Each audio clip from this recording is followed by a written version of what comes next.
Okay, so just let you know that the GNS430 that's now in here is not ours. Ours is going off to the workshop. So this is one that I've borrowed, and the trouble with this one is it's got no battery in it, which means that the settings have to be set every time you set it up, and as a consequence all the settings for how it integrates with this are not there either. So don't expect to see your track on the top here. Don't expect to see your ground speed on here as normal. There'll always be this little warning on here because it's not communicating with it, right? Likewise for the fuel flow, that doesn't couple anymore. I think I'm probably the only person that uses that, but anyway.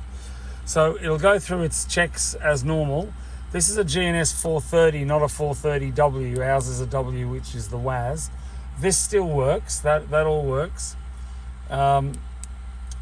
But now, as you'll see, when it comes on, it'll say it's searching the sky because it doesn't know how to find anything.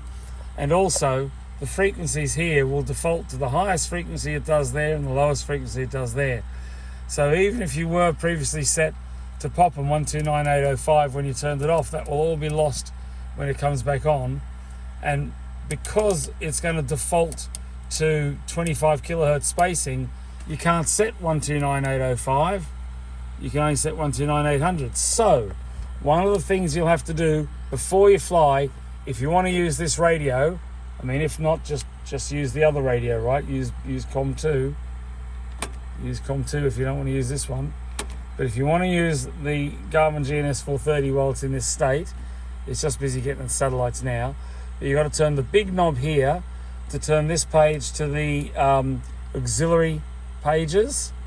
So see how it says auxiliary there? So it starts here, go click, click twice on the big knob, and that says auxiliary. Then the little knob, 1, 2, 3 to the right, you're on page setup 2. There's a setting here called COM configuration. Push the cursor button, that's this one here. Push, scroll down with the big knob, enter, and see that's at 25 kilohertz. Turn the little knob and select 8.3, press enter. And then press the cursor again and that'll stay at 8.3. So now, look at that, Popham's 129.805 now. So now we've got the 8.33 kilohertz channels working in the radio. The other thing I'd say to you, now let's go back to the original page. By the way, if you don't know how to get to the original page, press and hold clear. It always takes you to page 1 of menu 1. And if we go back here, it's still looking for the satellites, but it'll find those in a minute. But this page that we normally fly on, obviously it thinks it's in the US at the moment. That'll sort itself out once it gets the satellites. But if I show you the menu settings on here, if I click menu, if I go to setup map, it defaults to north up. Well, I normally have it set on track up. And that's how we normally fly. Fly it how you like, but that's how it normally is most of the time. So there we go. Look, it's understood now that it's in the UK. That there says OCN, which means oceanic.